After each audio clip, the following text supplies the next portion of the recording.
You noticed that center ice last night during pregame skate, Ryan Reaves, and I believe it was Artemi Panarin having a nice conversation. And as they wrapped up, as Ryan Reaves was about to skate away, Matt Rempe skated over and must have said something to Revo because those two got into a pretty massive fight. A couple of heavyweights going at it, and I mean it was just haymaker after haymaker, and Matt Rempe ended up leaving the game early after this fight with an upper body injury, and clearly it was because he took a couple of haymakers to the head because Rempe is a terrible fighter. Rempe's the only guy that I've ever seen make Ryan Reaves look anything but massive. Like, I always used to look at Ryan Reaves like this guy is like Frankenstein on the ice. He's huge. But then I look at him next to Rempe, and holy cow. Like, he makes Ryan Reaves look normal-sized. Yeah, he managed to pull the jersey over Revo's head and put some hammer fists on him, but that's pretty much it. Describe the scene for us. What exactly happened?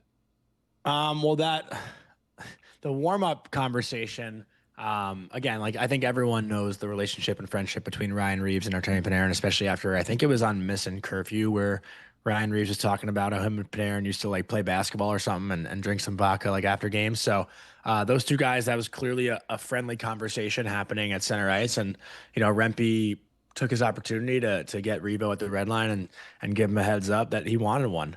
And those two have had some, I guess previous history going back to the Rangers in Toronto a couple years ago when Reaves was there and Reaves was put in the lineup basically to fight Rempe. But again, like whenever you see a heavyweight on the other side, it's somewhat anticipated that those two are going to go at it at some point in the evening. And, I think last night Rempe kind of went at a perfect time. The Rangers had a really slow start to the game.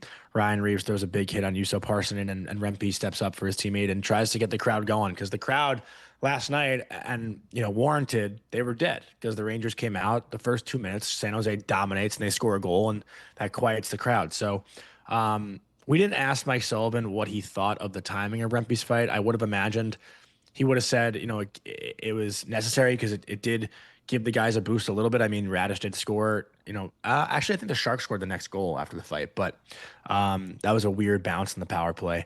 And then Radish came out and scored a couple minutes later. But that said, obviously, you don't like the result of losing a player for the rest of the game. So, it's tough. It's part of hockey. I know some fans like it, or some fans don't like it. Other fans do. I think it's great theater always if guys are willing to put their body on the line. Sometimes that does sacrifice a little bit, but it's always been a part of the sport, and it's a part of the beauty of the sport too. That's what separates us, I think, from the other sports. So, I was a fan of it. It got the building going. Ryan Reaves and Rempe are both great showmen. Obviously, Revo had that great quote after the game too, just talking about how it all went down and basically told Rempe off the draw, like, let me run somebody and then we'll go. But yeah, I mean, who doesn't love a center ice fight like that,